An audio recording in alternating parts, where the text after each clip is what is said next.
My name is Peleus Uhley. I'm a principal security consultant at Symantec. I joined Symantec after the AtStake acquisition. So prior to Symantec, I worked for AtStake. I still do the same job that I did for AtStake, just in a different organization. So I primarily focus on doing penetration testing of different environments. I don't have a handle because usually I find my name is confusing enough to stop most people. Okay, so what I'm going to go over, first I'm going to go over why kiosk security. Seems like sort of an out there talk. People haven't talked about it in a while. There's not a whole lot of information out there on it. Then I'm going to slowly walk up the OSI model in terms of the different level of protections. What I'm going to do is I'm going to go kind of fast through the first couple of levels because the first couple of levels are probably fairly intuitive to most of you. Put the computer in a locked case, etc. And then we're going to get into some of the application security aspects. And here where I'm going to focus is how kiosks interact with web apps and how developers need to think about their applications in the context of a web application, which not all of them are currently doing. So if you go to Merriam-Webster, it defines a kiosk as a small standalone device providing information and services on a computer screen. Not the best definition I've seen out there. According to this, your PDA could be a kiosk.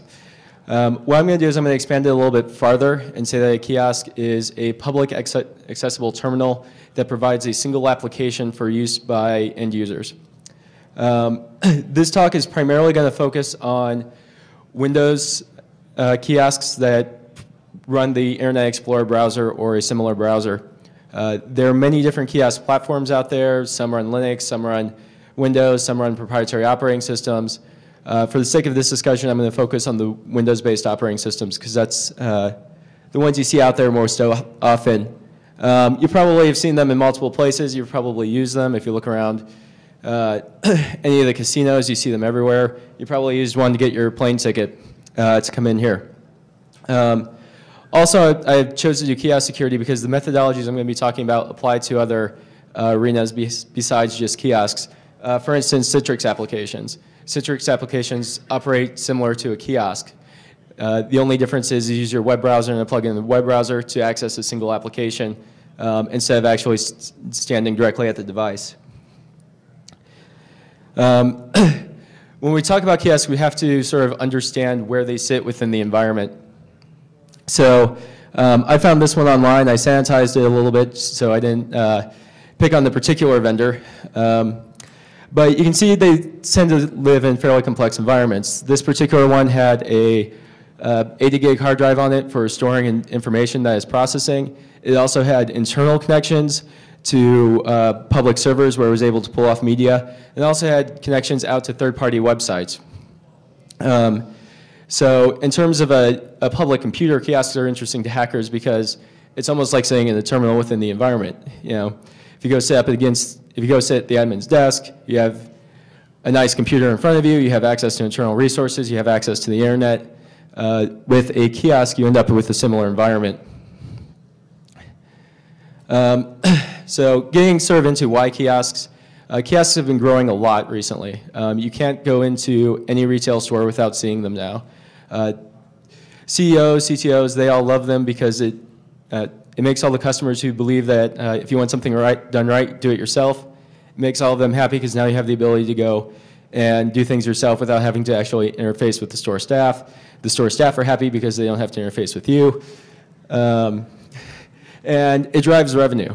Most of the places, they find that people who are using the kiosk tend to stay in the store longer. They get their answers to their questions faster, etc. From a CTO perspective, in terms of risk, one of the things that you have to consider is PCI compliance, which is the payment card industry data security standard, which defines how environments are supposed to behave and how they're supposed to be protected if they store, transmit, or process credit card data. Some of the kiosks that I'm going to show in a few seconds actually do that, so they fall under PCI compliance. The PCI standards are fairly strict and fairly well defined, so deploying a public terminal that correctly protects credit card data can be a challenge. For the IT administrator, it's basically this ultimate lockdown challenge. The Windows operating system was designed to be all things to all people, right? They're supposed to give you accessibility to everything. You're supposed to be able to get everywhere in the operating system within only a few clicks. And when you're deploying a kiosk, what you're doing is you're trying to take that operating system and limit it down to do just one thing. That can be somewhat daunting to go through and turn all of those things off. There's network segmentation issues for the network admins in terms of keeping the kiosks away from protected devices. They can be difficult to manage. These are all out at retail stores, so there's usually not an IT person on site or near the environment. This may be in Oklahoma, it might be in South Dakota. You probably don't have IT admins at every single one of those places. The best thing you have is calling the store manager and hoping that he's a computer guy. And then also what I'm going to get into later is that these redefine the risk of web applications. I'm going to be taking a look at how vulnerabilities in web applications can actually be a threat to the kiosk environment and therefore a threat to your internal network. If you saw some of the WhiteHat talks, a lot of the WhiteHat talks focused around cross-site scripting. There was cross-site scripting in Ajax. There was cross-site scripting in MySpace. Spy Dynamics did a talk about cross-site scripting in Armageddon. For those of you who have attended WhiteHat, some of this is going to cover cross-site scripting again to a certain extent. And then from the hacker's perspective, why is the hacker interested in a kiosk? Well, this doesn't really require an advanced skill set, at least not until you actually get onto the device and into the terminal. And then how far you get into the networks dependent upon your skills from attacking from an internal resource. Since many retailers and many large corporations all have sort of the Skittles security model, crunchy on the outside, soft and chewy on the inside, once you're on an internal network, it's not too hard to progress in. So a lot of the attacks, they just actually use existing Windows functionality that somebody forgot to turn off. Similar to a server, you have potential access to multiple users. It's a single server that's used by multiple users, therefore the payoff's a little bit better. And also, many scenarios, it's an anonymous attack. You don't have to authenticate to these devices when you do an attack. You just have to walk up there and start using the terminal. Nobody asks who you are, why you're there, or in most cases, what you're doing. So jumping into the first level attack that most people look at. First level attack is your physical security risks. So can you reboot the machine and get it to start up in a different mode? Can you control-C out of the login? Can you put sniffers in place? Can you maybe you just want to steal the hardware because it's got an 80 gig hard drive and you need one. Physical security risks are fairly straightforward. Some of the more advanced devices also need to protect against things such as shoulder surfing because people are processing their credit cards. And there are multiple ways of protecting these. I'm actually going to show a couple of kiosks here in a second. In addition to the cases you put them in, you can also do things such as using thin terminal clients. You don't necessarily use a PC that has a bunch of USB jacks to it. You instead go with something that's a little closer to the Mac Cube, where there's not a whole lot of interface into it. Also, depending on how secure you need it to be, there's also alarms, cameras, and privacy screens that can be put into place. And actually, one of the cool things on the more advanced kiosks is they have a floor mat. One of the things that people are concerned about when dealing with web applications or kiosk applications is what if the person walks away in the middle of doing something, right? You're in Target, you're using their kiosk, you look over and your kids run away, so you run away from the terminal to go chase the kid. All of your information is still there on the screen. One of the ways that they protect against that is they put floor mats in front of the kiosks, which determine when people step onto them and step off of them. That way, when you step off the mat, it triggers an application reboot and therefore clears all the information out of there, and you don't have to worry about the application storing the data when you walk away. To take a look at some of the different ones out there, these are two that I saw just at Office Max and Best Buy. These are your fairly simple deployments. All they're doing is locking up the CPU in the cabinet, but you still have that direct access to a normal keyboard, a normal monitor, and in these cases, a printer environment. To go one step farther, this is one from Vons. They also have custom cabinets. So here you don't have to worry about people plugging stuff directly into the environment as much because it's in a protected case, and the keyboard is actually integrated into the structure. And then you're going to have to forgive my photography here. My digital camera doesn't take really good pictures of black environments. In addition to using a customized keyboard, you can also control what keys are available to the user by not providing them. So here, if you look at the keyboard, it's only got one big red mouse button as opposed to two mouse buttons. That limits the person's ability to be able to do right-click attacks and get to added functionality through right-clicking. Also, if you count the keys or you squint really hard, you'll notice that keys such as Alt and Control have been removed from the environment, as well as the F keys. That is a really easy way for people to prevent attacks from using specialized keys and keystroke combinations, Control-C, Alt-F4, etc. And I also took a picture of the target one because you can't really read it on the projector screen, but one of the things that the target kiosk allows you to do is that first button says Target Visa Account Management, and the other is Target Card Account Management. So if you want to actually manage your Target credit card, you can do that from a publicly accessible kiosk. I didn't take a look at the exact details because I didn't have a Target Visa card, and I didn't particularly feel safe in putting it, if I did have one, putting it through the system. But some of these kiosks that are available, they do process credit card information. That's why they are why PCI compliance issues come into place. On the far right-hand side, you can see the card swipe for you to swipe your card. If you're swiping your card, that means there's tracked data, which is being processed by the machine, which is also a very sensitive topic for those who are under PCI compliance. Target isn't the only one that does this. I've seen card readers on things such as Home Depot kiosks, etc. But I'm going to be referring back to this deployment because this is one of the more sensitive deployments with the kiosks. I also noticed these while searching out on the internet. I don't know if there's any physical vulnerabilities to these. I haven't actually physically seen these in person. I just couldn't imagine that a computer geek who is a hacker would walk past these and not try and screw with them. So, moving on to the network layer, there's two attack scenarios, and everyone thinks of the first attack scenario, right? Someone comes in, tries to break into the kiosk, and goes from the kiosk outward. But there's also another attack scenario that kiosk people don't always take into account, and that's a hacker in the internal network who wants to go in and actually take control of the kiosks. The kiosk in the Vaughn's scenario, that takes your employment record. So if you want to apply for a job and you want to put your name, your address, all of the schools you went to, all that sort of personally identifiable information into it, you can. That might be of interest. Also, for somebody who wants to go after credit card data, they might not want to take the risk of going after the internal database. The internal database has firewalls, it has IDS systems, it has admins who are actively monitoring the devices, or at least that's what everyone hopes. But the kiosks tend to be just another PC that's out in the environment and aren't always monitored as heavily. So rather than going to the, where the data gets stored in the database, the attacker may choose to go to where the data is being input, which is the kiosk. And this also gets back to the fact that a lot of retailers have very flat, very open networks. So chances are the attacker could probably be able to ping the kiosk if they wanted to.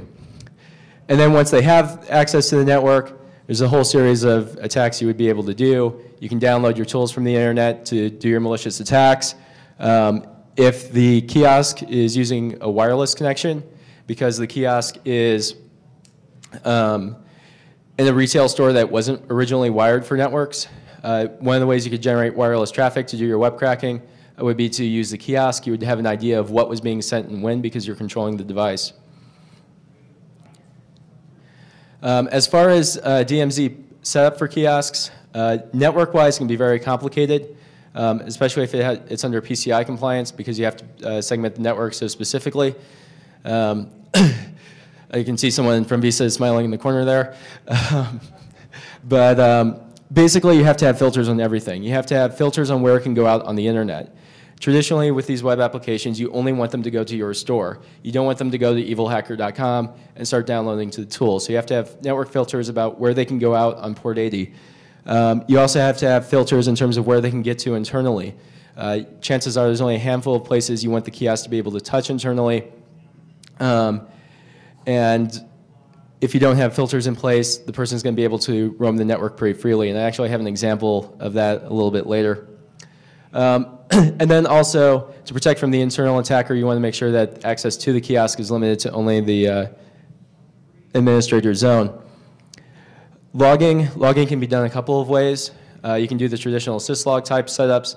Some applications also log over the internet. So if you go out and you get a commercial off-the-shelf system, what some of these will do is they will post to a website all of their log data. The problem is that a lot of these kiosks are designed by people who are concerned about ease of use and functionality, so they may not be logging everything that you need to be able to log. It's just going to log uptime and CPU usage and things like that. And the other two are fairly straightforward in terms of protecting the environment. As far as host and application OS security risks, this is something that I've also used when attacking Citrix devices. And basically what it is escaping the system in a way the administrator wasn't thinking about and using that for malicious intent. For instance, with systray functionality, your antivirus software may allow a user to create a log of the quarantine report. I used that once to create a file with a weird extension. I then double-clicked on the file, and that brought up the open with dialog, and that gave me a list of the applications that were already installed that I could use for the environment. Also, attackers are going to be going after local file access, so you want to make sure you have your NTFS in place, abusing search functionality. Remember, Internet Explorer is an integrated part of your operating system. So in addition to being able to search the net, it can also search your local hard drive and mounted drives. Other things people can do, you can use a customized shell. So what some kiosks do is it will have it launch Internet Explorer by changing that reg key. So rather than launching explorer.exe, it'll launch iexplorer.exe. The rest are some fairly good tools in terms of being able to lock down the environment. Microsoft published the Microsoft Shared Computer Toolkit. This will have most of the OS stuff that you need to be able to do. It's a toolkit that was designed to allow people to secure public access terminals. So it walks through many of the controls that you would need to have in place in order to lock down a public access terminal. So that's pretty good. This URL has some nifty XP registry tricks. So some of the things that I'm talking about, such as disabling print to file, etc., those aren't as well documented. This URL actually has tons of little XP registry tricks. I won't profess that all of them are exactly accurate, but usually you can find out the reg key name and go to MSDN from there. And the last way you can secure the environment if you want to go with Windows is to use a Windows CE in kiosk mode. Microsoft publishes a Windows CE that's available for kiosks, although when I was doing my research for the device, one of the things I found was a blog by an MSDN developer who said that, even after 2 service packs, the Windows CE kiosk does not work for all installations. There are just too many different variations of how kiosks work and how kiosks are deployed for it to work for every installation. They took their best shot based on the most common practices. Some of these are fairly obvious. You would probably know them if you've ever launched a public access terminal before, so I'm not going to go through each of them in depth. I am going to talk a little bit about software restriction policy in IE in a few seconds. These are also fairly common attacks. These also help protect against some of the physical security attacks that you may see. And just to give an example of sort of hidden functionality that people tend not to think about, if you go into IE and you do file and you go to print, one of the checkboxes is print to file. It's sometimes overlooked, small checkbox, people don't think about it. But if you select print to file, it'll allow you to go here, and if you have NTFS permissions in place, the worst they can do is write to temporary directories. Unless, of course, they click on network, which then allows you to get to map network drive. And if you don't see the drive you like, you can go out on the internet, start looking for one that you do like. So just from going from something as simple as print a file, you then are able to get to things such as map network drive, connect using a different username, and other functionality you probably didn't think was associated with that.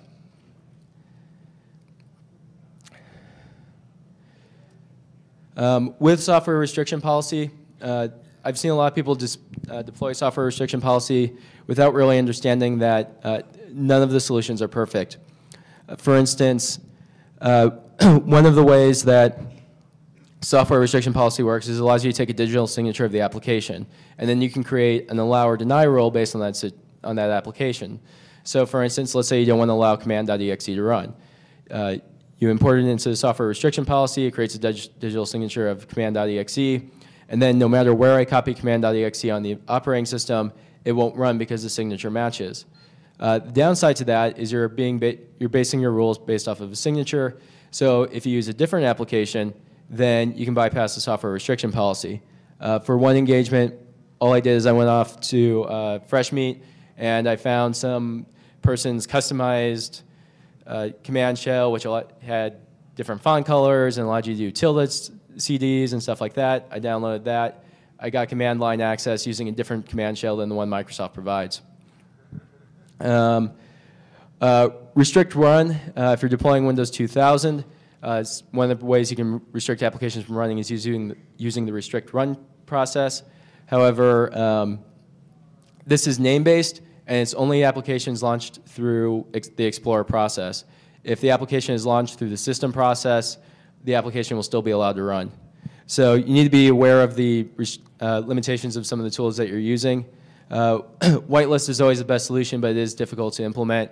Although in a kiosk situation, it's actually sometimes a little easier to implement because they are such specialized devices. And then there are the shortcuts, right? Control-Shift-S to try to get to Task Manager. A lot of the people I've talked to who were willing to admit that they had broken into a kiosk at one time, most of their attacks went through just doing simple key combinations. One thing I also noticed is the flying Windows key for those Best Buy and Office Max solutions. You notice that they gave a Windows Natural keyboard. Sometimes what happens is the developers are using their laptop's created by IBM, it doesn't have the flying Windows key, they don't actually think about it. Then it gets deployed to a kiosk that does have the flying Windows key, and the flying Windows key actually does a few cool things, even though it was mostly marketing. If you need the list of everything that can be shortcutted, I include the URL from Microsoft in terms of all the command line shortcuts. All right. That gets us to what I really wanted to get into, which was the web application security risks. So we've worked our way up. We're now at layer 7. A lot of times when you're doing a pen test of a web application, most people consider cross-site scripting to be less important. If you're not a target of phishing, if you're not WAMU or eBay, cross-site scripting may not have that large of an impact in your environment unless you're deploying a kiosk. And I'll get to that in a second. Also, administrators don't always think about authentication timeouts, what's left in cache, etc. Typically, they take the point of view, well, if you're using a public access terminal, you should have known better. We're working on our target audiences of people using home computers or trusted systems. However, if your company is actually deploying the kiosk, then there's an additional risk, and you have an obligation to make sure that it works within your kiosk environment. So if some of you attended Black Hat, WhiteHat Security did a presentation on how to use cross-site scripting to be able to do Nmap attacks, to be able to establish URLs of sites visited, how to capture keystrokes, etc. None of these use traditional browser exploits. This was all using existing functionality within the browser. JavaScript is a programming language which has security imposed upon it by the browser. So there's a lot you can do with just existing JavaScript functionality. Some of the people I talked to, they thought, well, yeah, but if somebody closes the browser or shuts down the machine, it all goes away, and you'd have to sit there for a while in order for some of this stuff to work, to go through all the nmap ports. And so it seems fairly esoteric. However, in a kiosk environment, it's not as esoteric. You are the person who is controlling the browser is you. Therefore, you will sit there as long as you need to in order to collect the information that you want. And you won't close the browser. And you'll allow their tools to be able to go through and connect to all the different ports and start to do an attack. And the best thing for you is if the machine actually does wipe the cache after you walk away, they've just wiped away all the evidence. Most of the attack was happening in process memory, so there's a very small footprint involved. You don't need to install machine on the code. All you need to be able to do is use a cross-site scripting attack to redirect to a website which has their tool in place. So document location works just as well as having the location bar there physically present within the environment.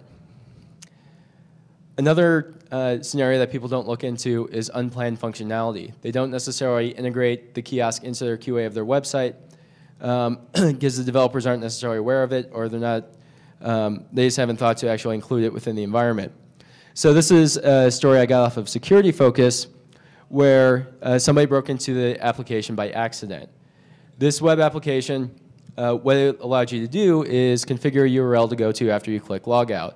So you click logout, and if you wanted to go to news.google.com, it would send you to news.google.com. The problem here was they didn't think about how that would affect a kiosk environment. So here, what the person did was they had that configured. They went in, they used the kiosk. The application tried to redirect them. They got a prompt. It came up and said, you're not allowed to do that. He went, okay, but it still sent them there anyway. Most of the Windows environments I've tested all tell me I can't do something and then allow me to do it anyway.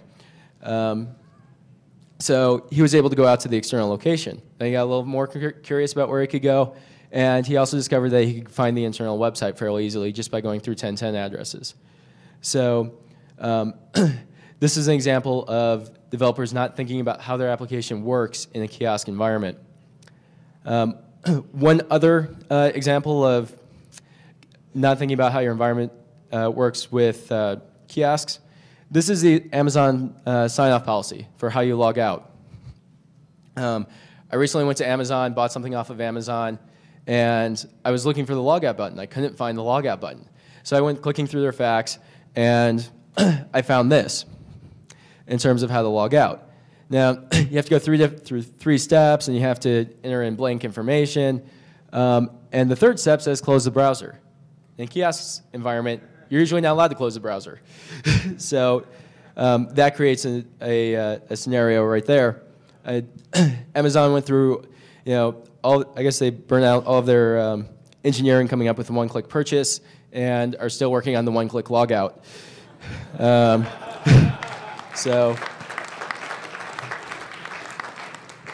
So there's all sorts of Internet Explorer risks, right? It's tied into everything. Sometimes you can abuse multimedia plugins to get to places within the environment. Sometimes you can use control keys. If there are non-terminated sessions, then somebody could walk up and take over somebody's session once they walk away from the application.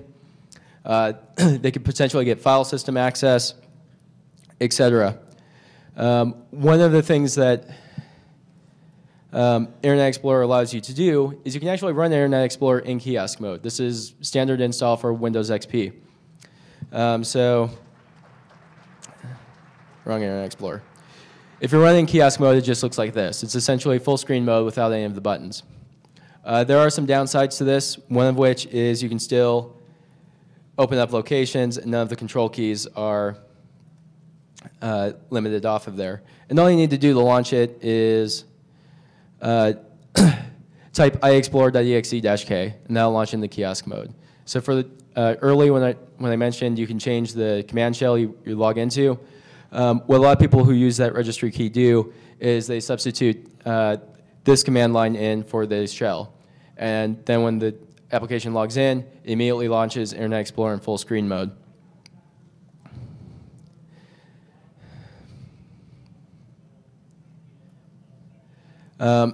So while it does prevent people from being able to get to certain spots, there are limits. Control keys still work.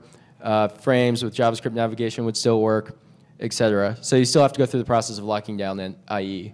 And if you're going to do that, one of the ways you can do that is the Internet Explorer Administration Kit.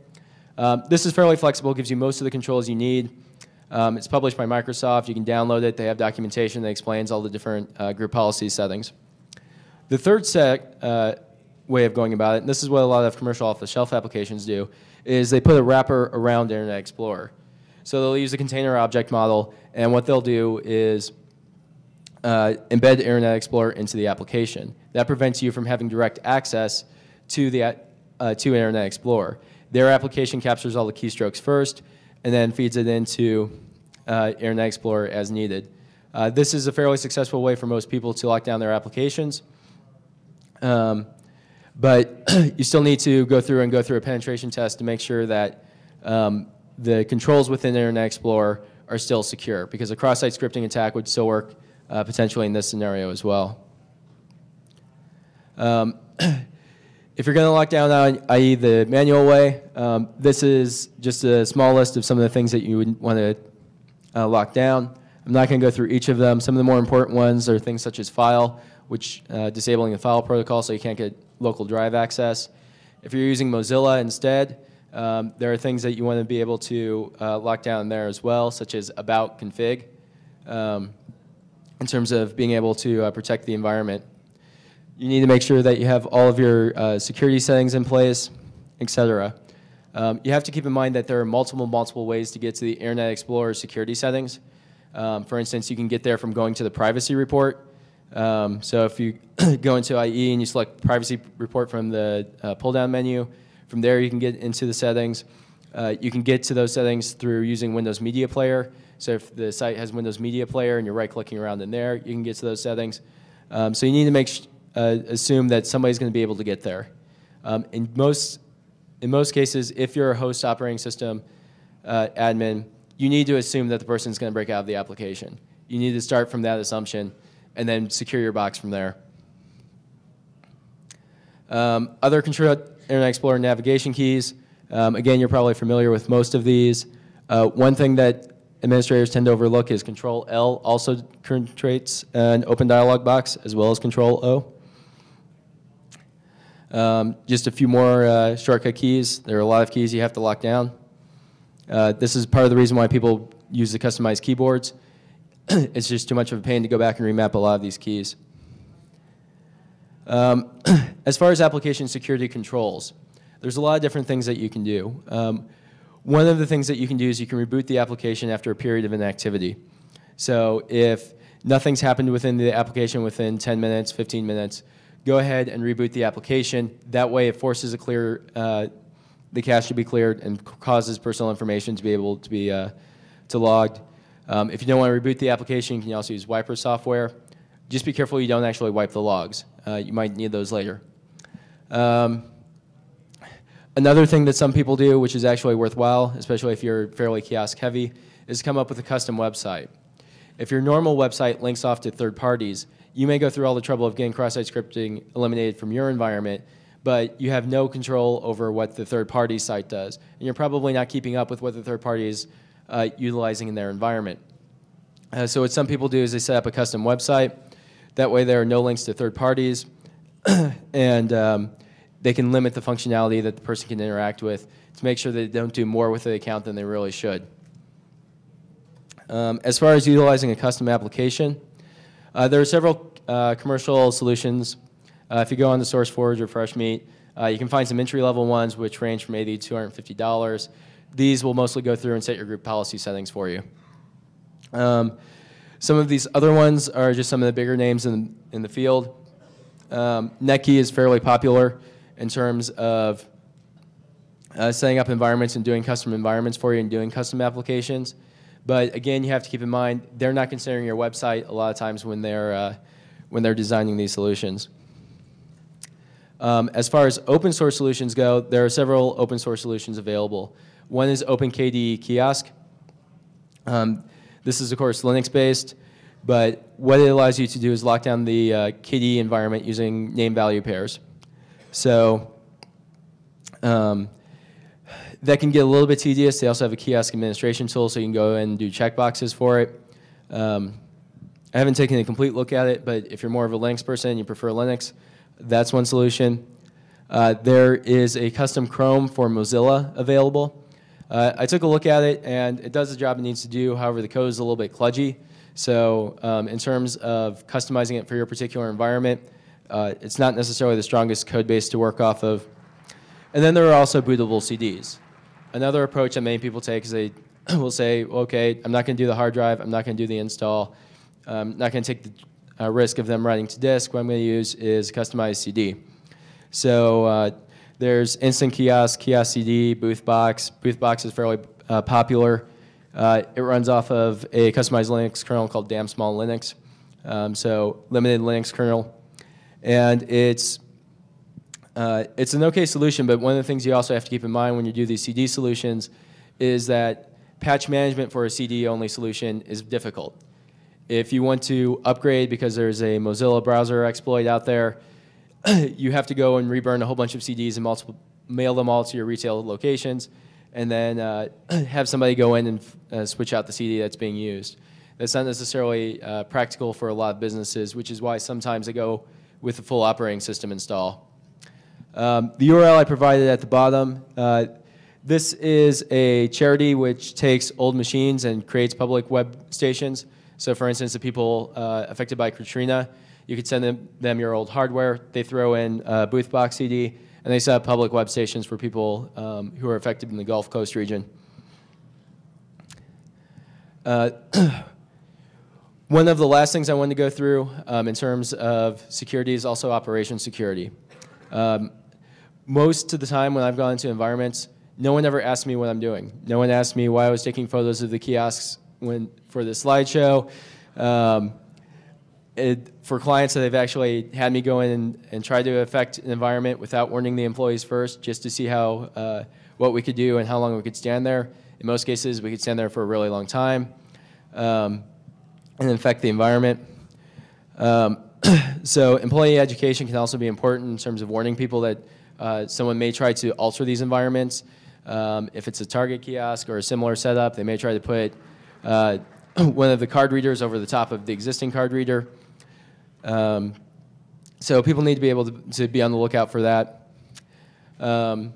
If you're thinking about actually walking out of here and starting to test some of the kiosks, one of the things that you should probably think of is that casinos tend to have better video monitoring than your average retail store. Also, if you break out of the kiosk and you think, well, I'll break out, see where I can get to, and then put it back, you can't always get it back the way you found it, or so I've heard. So then you gotta go like find somebody and said, stupid computer, broke.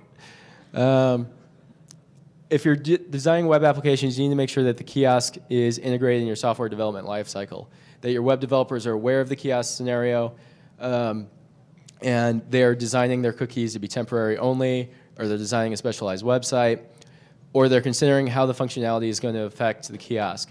So if it's going to redirect you, like the example I found, something that needs to be considered with these kiosks. Also need to be integrated into incident response programs, which I will get to shortly. And of course, you can always have somebody review the deployment of the kiosk. As far as kiosk security in the headlines, this was actually a public access terminal, but it was interesting enough that I thought I would mention it. Basically, what somebody did is they went to kiosk and they implanted a sniffing program called Invisible Keylogger Stealth. It was kind of popular a while back at 13 kiosk stores sprinkled around Manhattan. This occurred over a period of 2 years. The guy just kept going back in there installing it. And it's not positive whether it was like this at this time, but one of Kiosks' Kinko solutions was to completely reimage their kiosks on a weekly basis. That way, if you installed the keystroke logger, it would be wiped away. This guy was apparently fine. It was apparently worth this guy's time to keep coming back anyway, and keep stealing public information. And I've got the URL if you want to see the full story. This also created a problem too when the FBI was going after a terrorist a while back. Terrorist was using Kinkos to go out and communicate with other terrorists. The fact that Kinko's completely reimaged their kiosks actually put a gum in the works, because along with completely reimaging the OS, they also reimaged all the logs. So the FBI was somewhat stuck there in terms of being able to figure out what this guy could do. In general, if you're thinking about deploying kiosks, they are fairly popular. Most of the people I've talked to have either deployed a kiosk themselves or are in the process of deploying them, or have broken into them for fun. But they're a major security risk. They're very hard to lock down. Usually it doesn't take a really qualified hacker to break into these things. They're very simple. I didn't release any ODAs or tools with this because you don't need them. In most cases, you're using existing functionality, or you're using a simple attack such as cross-site scripting in order to get into the environment. Also, it requires security at every level. The environments that we've looked at in the past, they tend to have the skill security model. So once you break into the kiosk, you are able to get everywhere else you think you might need to go. And you also need to think about your web applications. If you're going to point your browser at these web applications, what does that mean to your environment? What do cross-site scripting vulnerabilities mean to your environment? What do permanent cookies mean to your environment? SSL versus HTTP, how does that work within an environment? How does that work within a kiosk? How well do you have the browser itself locked down against several common attacks? So I finished a little bit earlier than I expected. Are there any questions? Yeah. Back on slide 29 or whatever, where you were talking about some things you were disabling, what's the point of disabling the SSL v2? The point with that is the implementation within the environment. If you have a scale security environment, the question was, what was the point of disabling SSL v2 in the environment? One of the threats would be the internal attacker who's sniffing the environment. Most people are using the kiosk. It's not their personal computer. They will probably just go ahead and click OK past any security warning messages. Also, in terms of monitoring and knowing when somebody's going to do something and when somebody's going to go to a site, it's much more likely in a kiosk scenario that they would know when that's going to happen, because you can physically see the person doing it within the environment. Yes? How do you like the use of Windows XP embedded for this application, and whether you have any specific suggestions how to secure Windows XP embedded systems? I only heard part of that. Specific recommendations of Windows XP and what? I'm talking about the Windows XP Embedded Edition. Okay. Which is a lot more suitable for actual kiosk design, since you can disable most of the stuff right at the OS level. And why are people not using it? Why are people not using it? Different reasons. Some people believe they can go it alone and just design their own kiosk. There are environments which do use the Windows XP embedded environment. Like I mentioned earlier, there was a Windows, I found the Windows CE blog where the guy said they've tried to deploy Windows CE in multiple environments, and there's just too diverse of a situation for it. Embedded systems sometimes will work in terms of limiting the number of attacks. Also, proprietary operating systems will work in terms of limiting the type of attacks. What I found, the interesting thing I found about Windows XP Embedded, because I was kind of curious about one kiosk project, it's basically a full copy of Windows XP Professional, except that you get to be able to customize every aspect of the OS and still be able to apply a standard source pack against it. That's about as close as you get to a custom Windows. In fact, I'm considering deploying Windows XP Embedded as a desktop OS rather than a general purpose desktop OS at this point. Yeah, patching can be critical for these environments and difficult to do given the network segmentation. Also in terms of predicting downtime and things like that. Next. What about touchscreen terminals with no keyboard? What sort of exploits there might be to circumvent that? Some touchscreen terminals still have environments or things that you can do within the environment. It depends on what type of buttons they have in place. I know one person I was talking to said that they were able to get down to the shell because they knew that with a touchscreen environment, like if you touch the two corners in the bottom and then you touch the two corners in the top, it would kill the application and get you to the desktop. Okay. They are they can be safer. It depends also on the software you're deploying. For instance, I believe Netkey, they provide touchscreen environments, but they still use JavaScript and VB-script, and they still process the original homepage. So it depends on the vendor in terms of how you're doing the touchscreen environment. But that would be the next step up from just providing a keyboard with limited keys. But the only sort of exploit type of things would be that touching the screens and getting out of the application type of stuff. There isn't some other way around it. Well, once you get to the desktop, sometimes the touchscreens will also allow you to move the mouse. Yeah. So, yeah, if you had that, sure. So from there, it depends on where you could get to in terms of clicking within the environment. But it is much more limited in those scenarios. Thanks. All right. Next question. I had a question. Do they make, I saw earlier you showed a list of like kiosk applications. Mm-hmm. Do they make like an application that can go in and say like intercept the keyboard and the mouse functions and pipe it through it before allowing it through? Essentially putting the operating system sort of to sleep in the background, and then everything, you know, as far as input and output goes, is filtered entirely through the application that's been written dedicated to the TIOS application. Yes, that is actually one of the solutions that they do in terms of around customized browsers, is that they will write a wrapper application so that you're not directly interfacing with the software. So you would launch that application as the shell environment, and then all the keystrokes and all the events would go to that application. That application can choose whether or not to honor those. Okay, then. So there are applications that do that. I believe Netkey does that to a certain extent, although they're a little bit more browser-based. And I believe Kiss and KioWare do that, but my memory's a little bit vague in terms of the differences between some of these. Mm-hmm. So. Oh, I was going to say to the guy that previously asked the question, he was talking about the touchscreen thing. Mm-hmm. I was going to say, I do remember a hack at a college where you could actually take a key and rub it in the corner of the screen and actually cause a taskbar to kick up. Yeah, there are different shortcuts for different vendors. It is a security through obscurity thing. For instance, the person I was talking to who knew the combination in terms of the two keys, the corners and the tops, that was because they also deployed the same kiosk, so they knew how to get out of it. Most of the kiosk vendors don't necessarily publicly give a lot of information in terms of how their kiosks work, because I tried to go in and try and see what some of them do. So there is a little bit of security through obscurity, but still that's probably just a phone call away to tech support if you need to ask a question. Just say you lost the manual and ask them what you need. Okay. So. All right, thanks. Any other questions?